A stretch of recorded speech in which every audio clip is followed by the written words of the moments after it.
साथियों, आज हम ऐसे बिंदुओं पर चर्चा करेंगे जिससे हमारे पासी समाज के हालातों को समझने में मदद मिलेगी। और क्योंकि आजादी के बाद से ब्राह्मणवाद इस देश पर एक छित्र राज करता आ रहा है, तरीका जरूर बदल गया है, पर हालात वही के वही हैं। हम आज भी गुलाम हैं। फर्क इतना है कि अब हम अपने ही देश के कुछ कथित सवर्ण लोगों की मानसिक गुलामी कर रहे हैं। ब्राह्मणवादी वर्ण व्यवस्था सारे समाज के खून के कतरे कतरे में समा चुकी है, जिसे निकालना शेर के मुंह से शिकार छीनने के बराबर है। मेरी आप सभी पासी वीरों और वंशजों से गुजारिश है कि यदि आप अपने पासी समाज के लिए संवेदनशील हैं, तो इस वीडियो को पूरा देखकर मेरी भावनाओं को समझने का प्रयास जरूर करें। यदि आप एक बार में ये वीडियो पूरा नहीं देख पाते हैं, तो इसे 2-4 बार देखकर मुझे और मेरी भावनाओं को समझने का प्रयास जरूर करना, क्योंकि ये बातें मैं हर वीडियो में नहीं कर पाऊंगा। धर्म, जाति, ऊंच नीच, अगदढ़ा पिछड्डा, मंदिर, मस्जिद, पूजा पाठ, पाखंड, बस इन्हीं हथियारों के सहारे बहुत से राजनेता और व्यवसायी इस देश पर अपनी तानाशाही कर रहे हैं, और देश की जनता का एक बहुत बड़ा मूर्ख तबका उन्हें अपना मसीहा मान रहा है। साथियों, बड़े दुख की बात है कि 10% सवर्ण 90% बाकी के लोगों पर अपनी हुकूमत चला रहे हैं और उन्हें कठपुतली की भांति अपनी उंगलियों पर नचा रहे हैं। उनका खून चूस रहे हैं, शोषण कर रहे हैं। फिर भी इन 90% बहुलता रखने वाली बिखरी हुई जनता के कानों में जूं तक नहीं रेंग रही है। बहरहाल, मैंने पूरे देश के मूर्खों का ठेका तो नहीं ले रखा है। मैं सिर्फ अपने पासी समाज के हित में कार्य करने के लिए वचनबद्ध हूं, और मैं पासी समाज के सभी शिक्षित वंशजों से यह आशा करता हूं कि आप देश में चल रहे सिस्टम की नब्ज को पकड़े देने की कोशिश कीजिए। हमारे समाज पर और हमारे समाज के किसी भी सदस्य पर इनके द्वारा किए जा रहे ऐसे प्रहारों को नजरअंदाज मत कीजिए जो भविष्य में हमारे लिए सामाजिक और व्यक्तिगत रूप से घातक सिद्ध हों। साथियों, इसके लिए एकजुटता अत्यंत आवश्यक है, और संगठित होकर इसका विरोध करना ही इस समस्या का एकमात्र निदान है। साथियों, आप देख रहे हैं डीके एवरीथिंग चैनल, और मैं हूं आपका भाई, आपका दोस्त, आपका शुभचिंतक दिलीप बावरिया। पासी, कृपया आप इस चैनल के माध्यम से मुझसे ज्यादा से ज्यादा जुड़ें। चैनल को सब्सक्राइब करके बेल आइकॉन को जरूर दबा दें, और मेरे तथ्यों से, मेरी बातों से सहमत हैं तो वीडियो को ज्यादा से ज्यादा शेयर भी जरूर करें, ताकि हम संगठित हो सकें, क्योंकि संगठन ही एक ऐसी ताकत है जो हमें अपने लक्ष्य तक निश्चित रूप से पहुंचा सकती है।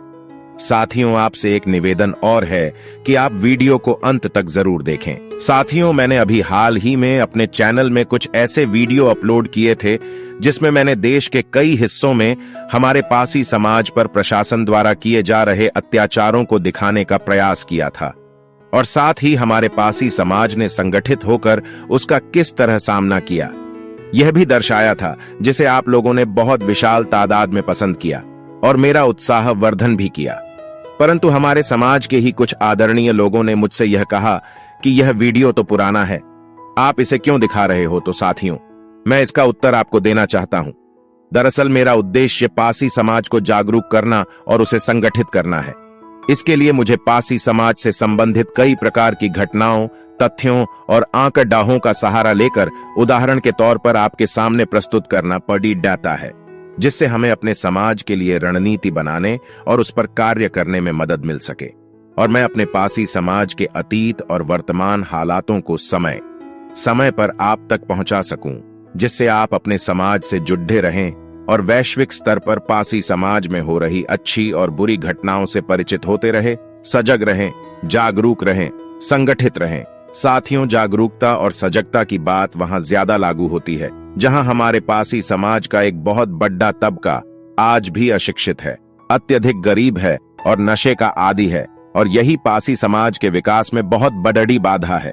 हमें उन पर ज्यादा ध्यान देना होगा, और यह तभी संभव है जब आप जैसे शिक्षित युवा और युवतियां आगे बढ़कर अपने समाज के लिए कुछ कर गुजरने का बीड़ा उठा लें।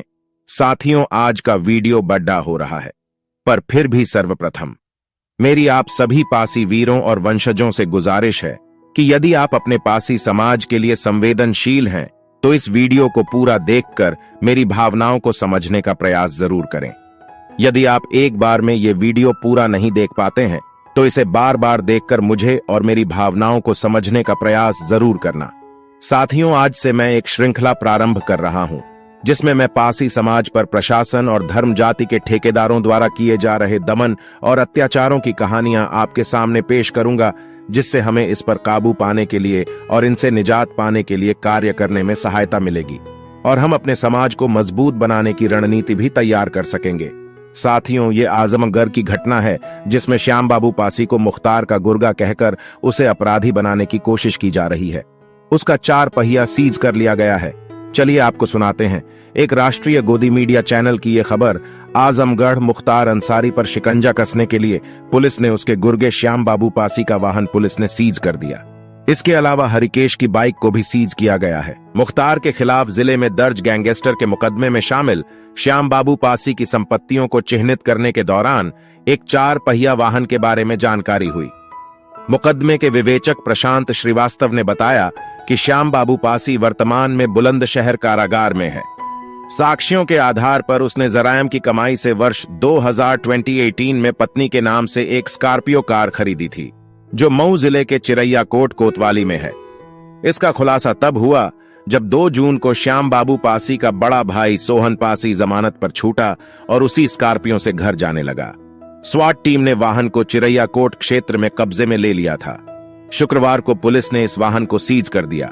प्रशांत श्रीवास्तव ने बताया कि इसके अलावा हरिकेश ने जेल से छूटने के बाद एक बाइक खरीदी थी, उसे भी सीज किया गया है। मुख्तार पर दर्ज गैंगस्टर के मामले में शामिल श्याम बाबू पासी की स्कॉर्पियो के साथ ही एक अन्य अपराधी हरिकेश की बाइक सीज करने की कवायद की गई है। स्कॉर्पियो की कीमत 8.5 लाख व बाइक की 60,000 आंकी गई है। तो देखा आपने, पासी समाज को पुरातन काल से किस किस तरह से दबाने के प्रयास अनवरत जारी हैं। आज के वीडियो में बस इतना ही। अगले वीडियो में एक ऐसी ही कहानी लेकर फिर हाजिर होऊंगा। तब तक के लिए जय भारत, जय पासी समाज।